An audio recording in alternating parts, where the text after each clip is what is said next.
Welcome to the Jill on Money Show. It is Friday, December 22nd. We are heading into the end of the year, and I am so excited to bring you, for the next 3 days, a wonderful interview that I recently conducted with Michael Batnick. Now, Michael is one of the co-hosts of The Compound and Friends. You heard my interview with Josh Brown, his partner, last week, and now I'm bringing you Michael's story. And the reason I'm providing these backstories is to give you a better look and an understanding, a greater understanding as to why Mark and I wanted to be able to partner with these guys and create a new YouTube show called Jill on Money, powered by The Compound. So let me get to Michael's biography a little bit, because you're going to hear about this.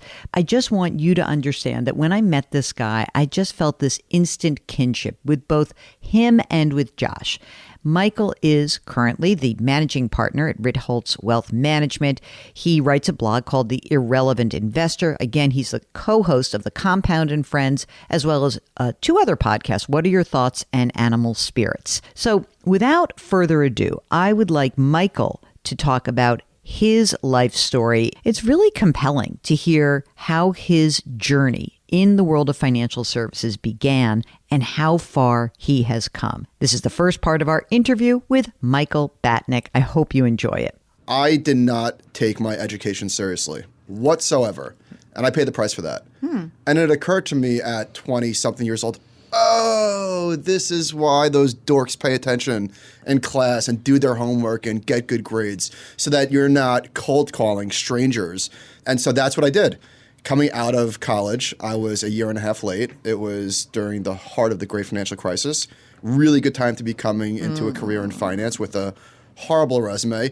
I had Cabana Boy on my resume. That's how unserious I took. But can I just say one thing? Where were you at Cabana Boy? At ABC? Sunny Atlantic. Okay. So I think in a weird way, sometimes when I see those little details in a resume that has other things, I think there's somebody who knows how to deal with people. You know what? Thank you. You know what else my resume had? What else? Valet parker, waiter.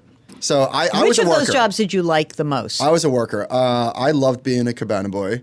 And I enjoyed being a waiter. I enjoyed working. Okay. So you said, but Cabana Boy kind of limited unless you're traveling between New York and Florida. It was a summer job. All right. What else? So when I graduated from Queens College, after being politely dismissed from Indiana twice.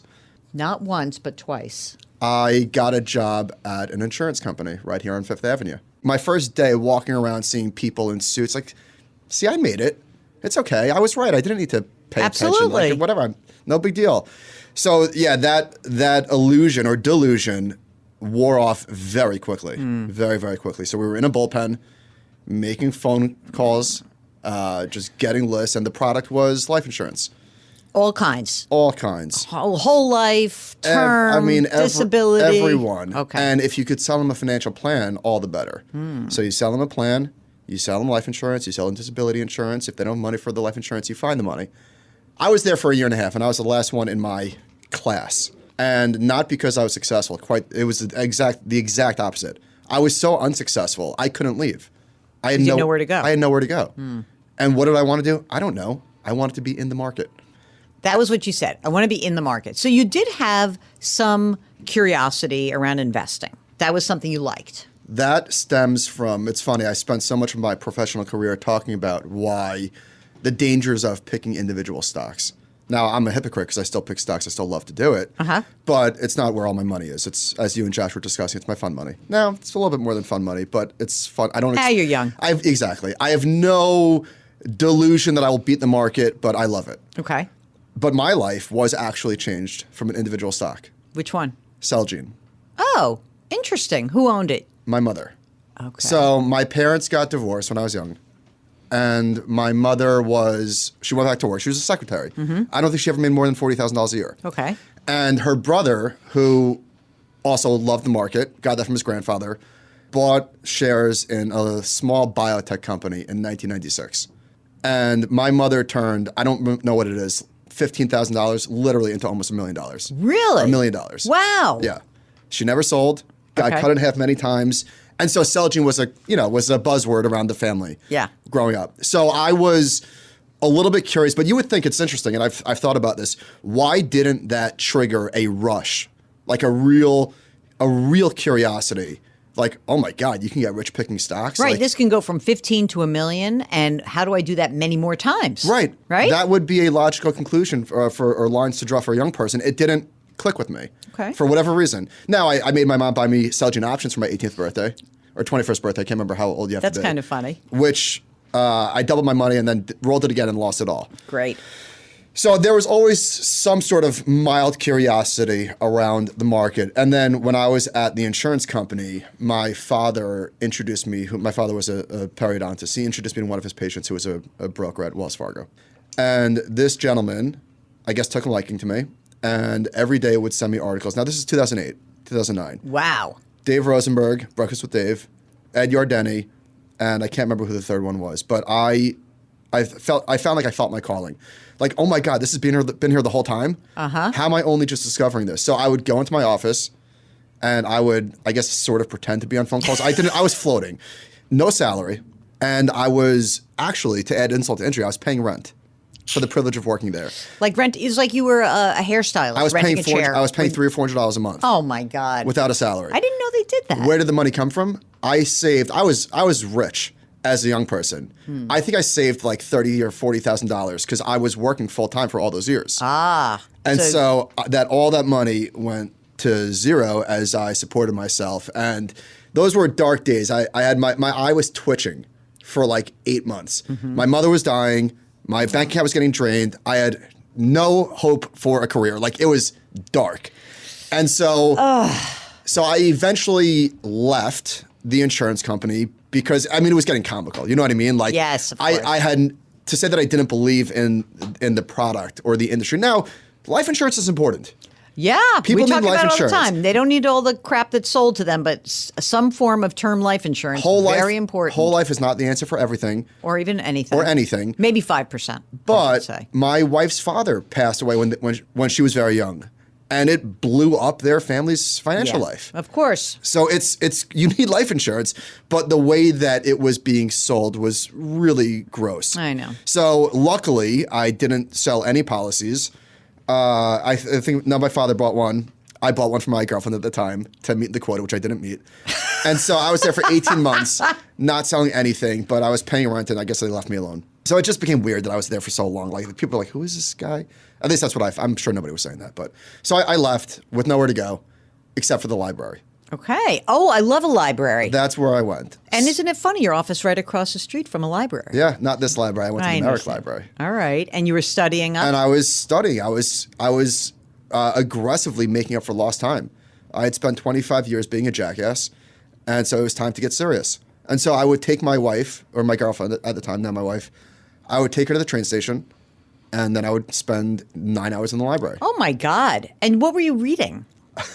I started with The Intelligent Investor. Of course you did. As one does. Right. The way that I describe knowledge of any kind, certainly in finance, is like, and history, I guess, when you put your thumb on the iPad and the fingerprints show up for the first time, and then every time you press them down, they fill in more and more and more, and the gaps eventually all get filled. I did that. And I read, not every, but I read a lot of books. Mm-hmm. And I took it really, really seriously. And it did not help. I always had inner confidence, but not external confidence. I wasn't going to really impress anybody in a first meeting. Mm-hmm. So I just thought, I just need somebody to give me a chance. But meanwhile, can I just do like a personal finance question? So your then girlfriend is sort of helping to support you at that time? So when my mother passed, she left me money. The Celgene stock. Celgene money. You got to step up in cost basis. So I was 25 years old with a couple of $100,000, and I thought, I mean, what do you think I did? I thought I was going to be Paul Tudor Jones. There was obviously a massive emotional attachment to the money, right? So I didn't take any big losses. Like, obviously, I didn't blow that up. Right. Because it was my mom's money. It wasn't mine, it was hers. So I would buy a stock and stare at the screen and hope that my magical staring would make the price go up. And believe it or not, it didn't work. I mean, that is shocking to hear. It didn't work. So, I was flailing. I was applying for jobs all over the place. I almost considered moving to San Antonio for an external wholesaler role. You don't need to move to San Antonio for that. No. They were like, what are you doing, pathetic weirdo? Uh-huh. So I was very close to just throwing in the towel. At this point, it was probably like 2011. So it's, a year and a half, like literally unemployed, not like nothing going on. I'm worried for you right now. I was very worried for me. It wasn't great. Tell me about a girlfriend who loves you so much that is going to stay by your side while you're flailing about. What did she see in you? I know. I love that I made Michael cry so early in the pod. A little bit. How bad were her options? Oh my goodness. No, that's not how I framed it. We were relatively young. So, and to her credit, I'm sure she had this conversation with her friends, but she never threatened you have 2 months or I'm leaving. Like, I don't know what she saw, but she stuck by me. It's a very sweet thing. I mean, it's hard to get through those times, and it's easier when you're in your 20s. But at any time. All right, so let's get back. She loves you. You're flailing. How do we get you to Ritholtz? The last hope that I had, this was Michael Batnick, the last hope. I had an interview. It was not an interview at JetBlue. Okay. My cousin was an early JetBlue employee, and I walked into the CFO's office. Mm-hmm. I think he gave me about 2 minutes. I was like, what are you doing here? Wait, you want to be in finance? Like, it was not a great interview. I mean, I did not do well. Anyway, so I'm going to the Knicks game. It was a playoff game. And you're a lifelong Knicks fan? Love the Knicks more than anything. More than the Giants? More than the Giants. I mean, it's 1A, 1B. It's 1A, 1B. Okay. And so it's game 3, 2011, and the Heat are in town. I should be very excited. Yes, you should. As I was sitting in my seat, I get an email from this person. Nice to meet you. Sorry, we can't help you. And I was despondent, not because I thought that I was going to get a job there, but I really, really didn't know what to do. Mm-hmm. Like, it was throw in the towel time, go get a job, just be a waiter, and I don't know, maybe you'll figure it out. Mm-hmm. And this was a light bulb moment for me. I really do remember it like it was yesterday. Mm-hmm. And my friend said, what's wrong? I showed him the email, and I was upset. And in the third quarter, Mario Chalmers hit a 3 to put us down by 21 points. Mm. And I said, I'm leaving. And there was probably 2 minutes to go in the third, something like that. And my friend goes, what do you mean? Where are you going? It's the playoffs. And I said, I got to go home. On the way home, I'm on my BlackBerry. And I'm scrolling through Twitter. I love Blackberries, by the way. I'm sad that I have an iPhone. They were good. I love they were good. Blackberry. And Josh is tweeting about downtown Josh Brown, the reform broker, tweeting, and you're following him. So Josh was really my North Star. Really? He was the person that if I could have worked for anyone, it would have been him. Because he made the transition from like almost a similar path as you? Yeah. So what his story and the truth that he was telling, I lived a similar experience. Mm-hmm. Different product. Not quite as gross, but not great. Yeah. Same incentives. And he was telling the truth, and he got out. And so Josh is tweeting about how old he feels because Kurt Cobain's daughter, I think it was Kurt Cobain's daughter had just turned 18. Oh. And so he's tweeting about it.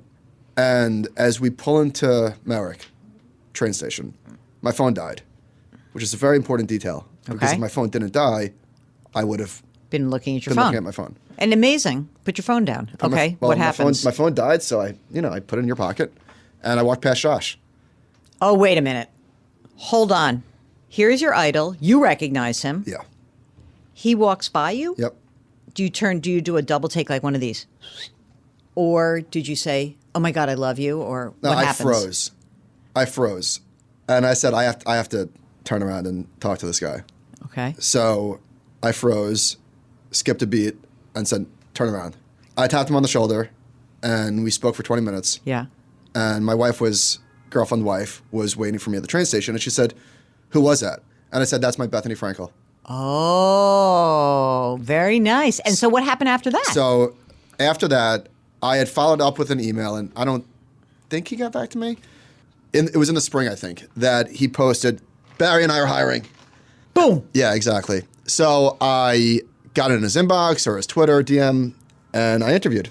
We have 2 more segments with Michael Batnick. I hope Josh doesn't get jealous. It's just that the story of Michael is so interesting to me because of how it developed. That's why we wanted to give you the first part, the early Michael years. In the next couple of days, we're going to be looking at Michael's subject matter expertise in terms of the markets, in terms of investing, and what's going to be happening in 2024. Because don't we all need a crystal ball? If you have a question about your financial journey and you'd like to join us on the air, all you need to do is go to JillOnMoney.com and click the Contact Us button. Again, you can join us with audio, you can join us with video, you can do anything you want. You can just send us an email. That's fine too. While you're on the website, don't forget to sign up for the free weekly newsletter and subscribe to the Jill on Money live service. That's where you have access to quarterly live webinars. Mark and I are charting out the year ahead, trying to figure out who the best guests are for you. And we're also going to provide you with lots of cool new bonus video content. You can subscribe to Jill on Money on the Odyssey app or wherever you find your favorite podcasts. It is Friday.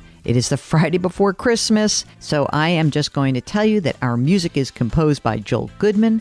Mark Talercio is the best executive producer in the world. He's also the king of all things web. We are distributed by Odyssey. If you wouldn't mind, for every day, and particularly during this season when a lot of people feel isolated and bummed out, do me a favor. Do something nice for someone else today. Change your work, change your wealth, change your life. Thank you for listening, and we'll talk to you tomorrow.